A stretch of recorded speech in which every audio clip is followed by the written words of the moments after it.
Hello student, তোমরা যারা ক্যালকাটা ইউনিভার্সিটির আন্ডারে সেকেন্ড সেমিস্টারের ছাত্রছাত্রী আছো, তোমাদের জন্য আজকের ক্লাসটা খুবই গুরুত্বপূর্ণ।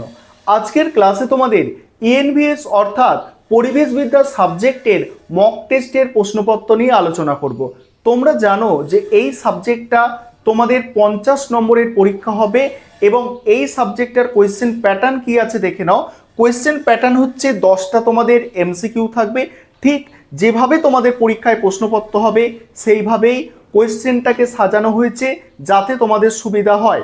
এবং তোমাদের সম্পূর্ণ যে সিলেবাস আছে, 5টা ইউনিট আছে অর্থাৎ 5টা অধ্যায় আছে, 5টা অধ্যায় থেকে বাছাই করা গুরুত্বপূর্ণ প্রশ্নগুলো এই মক টেস্টে রাখা হয়েছে। এবং এটা তোমাদের সেট 1 কোয়েশ্চেন পেপার এবং পরবর্তীকালে যদি সময় পাই তোমাদের আরও 2-1টা সেট দেওয়ার চেষ্টা করব আমি। দেখো তোমাদের কোয়েশ্চেন প্যাটার্ন যেটা আছে, 10টা থাকছে এমসিকিউ, 2 নম্বরের প্রশ্ন থাকছে 10টা এবং তোমাদের 5 নম্বরের প্রশ্ন থাকছে 4টে। তোমরা জানো যে এই যে ইএনভিএস সাবজেক্ট পরিবেশবিদ্যা সাবজেক্ট, এটা তোমাদের 3টে শিফটে পরীক্ষাটা হচ্ছে এবং এটা তোমাদের হোম সেন্টারে পরীক্ষা হবে অর্থাৎ নিজস্ব কলেজে পরীক্ষা হবে। তবে ইউনিভার্সিটি কোয়েশ্চেন পেপার সেট করবে অর্থাৎ কোয়েশ্চেন পেপার ইউনিভার্সিটি থেকে তৈরি হয়। চলো তোমরা এবারে মক টেস্টের প্রশ্নপত্রটা দেখে নাও। আরেকটা বিষয় তোমাদের এখানে বলবো যে তোমাদের জন্য স্টাডি মেটেরিয়াল তৈরি করা হয়েছে। তোমরা যদি কেউ স্টাডি মেটেরিয়াল পারচেস করতে চাও, স্ক্রিনে যে নম্বর দেখতে পাচ্ছ এই নম্বরে যোগাযোগ করে স্টাডি মেটেরিয়াল পারচেস করতে পারো। চলো তোমরা মক টেস্টের প্রশ্নপত্রটা দেখো। আবারও বলছি, পরে যদি আরও সময় পাই 2-1টা তোমাদের মক টেস্টের প্রশ্নপত্র আরও তোমাদের দিয়ে দেব। তাহলে এটা তোমাদের সেট 1, পরবর্তী সেটগুলোর জন্য একটু চ্যানেলটাকে সাবস্ক্রাইব করে সঙ্গে থেকো। এবারে তোমরা সম্পূর্ণ মক টেস্টের প্রশ্নপত্রটা দেখে নাও। তোমাদের যে পেপারটা আছে কমন ভ্যালু অ্যাডেড কোর্সের মধ্যে, এই পেপারটার নাম হচ্ছে এনভায়রনমেন্টাল এডুকেশন। এই পেপারটাই তোমাদের সেকেন্ড সেমিস্টারে আছে। BA, BSc, BCom compulsory paper এটা, অর্থাৎ প্রত্যেককে এটা পড়তে হবে।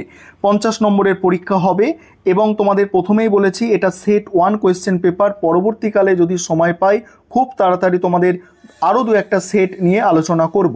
দেখো প্রথমেই আছে সঠিক উত্তর নির্বাচন করো। এখানে 10টা প্রশ্নের অ্যান্সার লিখতে হবে। 10টা প্রশ্নই দেওয়া থাকবে, এখানে কোনো রকম অর থাকবে না। তোমরা প্রথম সেমিস্টারে পরীক্ষা দিয়েছো, সেখানেও তোমরা দেখেছো। আরেকটা কথা এখানে বলবো যে তোমাদের যে এমসিকিউ যেগুলো রাখা হয়েছে, এমসিকিউর সমাধান তোমরা শেষে পেয়ে যাবে, অর্থাৎ এমসিকিউ প্রশ্নের অ্যান্সারগুলো কিন্তু তোমরা পাচ্ছ। এখানে প্রথম প্রশ্ন তোমরা দেখতে পাচ্ছ, ক দাগের প্রশ্ন, ভারতে পরিবেশ সুরক্ষা আইন কত সালে কার্যকর হয়? এখানে 4টে অপশান আছে, 1986, 1990, 1992, 1996।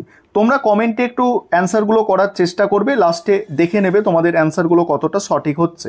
দ্বিতীয় প্রশ্ন যেটা আছে, ভারতের জল দূষণ প্রতিরোধ আইন কবে কার্যকর হয়? 1974, 1980, 1986, 1992, এগুলো হচ্ছে অপশান। পরের প্রশ্ন আছে মল্টিক হবে এটা, মল্টিক প্রোটোকল কবে স্বাক্ষরিত হয়? এখানেও 4টে অপশান তোমরা দেখতে পাচ্ছ, 1987, 1990, 2005 আর 2006।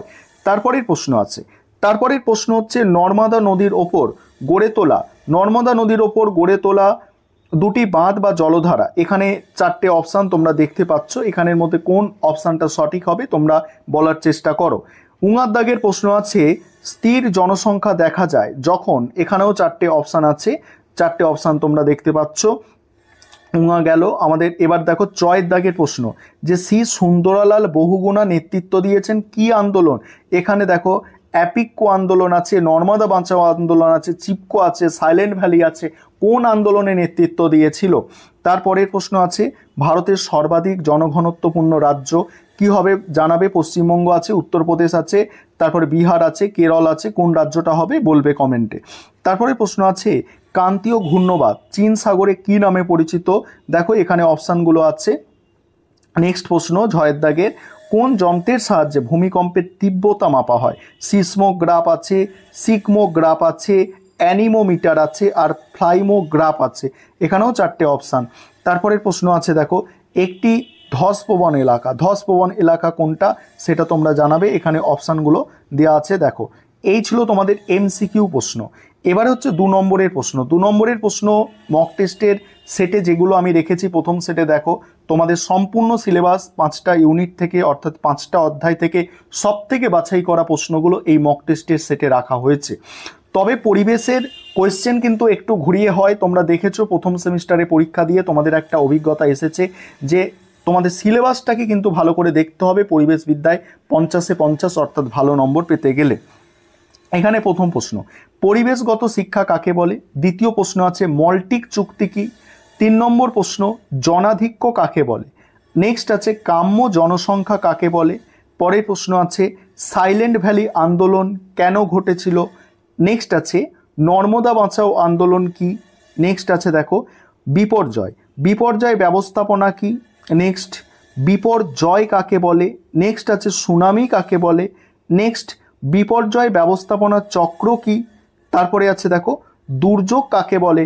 নেক্সট আছে দেখো পুনর্বাসন কাকে বলে। এখানে কটা প্রশ্ন দেওয়া আছে দেখো, এখানে দেখো 1টা 2টো 3টে 4টে 5টা 6টা, 6টা 7টা 8টা 9টা 10টা 11টা 12টা, এই 12টা প্রশ্ন তোমাদের প্রশ্নপত্রে থাকবে 2 নম্বরের, সেখানে 10টা প্রশ্নের অ্যান্সার করতে হবে। এবারে দেখো তোমাদের 4টে যে 5 নম্বরের প্রশ্ন লিখতে হবে, সেই 4টে প্রশ্ন দেখো কি কি প্রশ্ন আমি রেখেছি এখানে মক টেস্টের প্রশ্নপত্রে। দেখো প্রথম প্রশ্ন হচ্ছে পুনর্বাসন ও পুনর্স্থাপন বলতে কি বোঝো? দ্বিতীয় প্রশ্ন হচ্ছে বিষয়ী আন্দোলন সম্পর্কে লেখো। 3 নম্বর হচ্ছে জল দূষণ প্রতিরোধ নিয়ন্ত্রণ আইন, জল দূষণ ও প্রতিরোধ নিয়ন্ত্রণ আইন 1974 সম্পর্কে লেখো।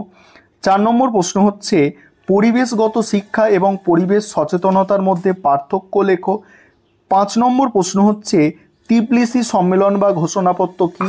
আর শেষ প্রশ্ন তোমাদের হচ্ছে বিপর্যয় ব্যবস্থাপনা সম্পর্কে আলোচনা করো। এখানে তোমাদের 6টা প্রশ্ন দেওয়া থাকবে 5 নম্বরের, 4টে প্রশ্নের অ্যান্সার করতে হবে। ঠিক প্রশ্নপত্রটা তোমাদের এইভাবেই সাজানো তোমরা পেয়ে যাবে। দেখে নাও তোমাদের এমসিকিউর অ্যান্সারগুলো আমি করে দিয়েছি, দেখতেই পাচ্ছ তোমাদের এমসিকিউর অ্যান্সারগুলো, এগুলো আর পড়ে শোনাচ্ছি না। দেখে নাও তোমরা এমসিকিউর অ্যান্সারগুলো তোমাদের করে দেওয়া হয়েছে। পরবর্তী সেটগুলো পাওয়ার জন্য এবং ভালো নম্বর পরিবেশবিদ্যা সাবজেক্টে পাওয়ার জন্য অবশ্যই চ্যানেল সাবস্ক্রাইব করে সঙ্গে থাকতে পারো।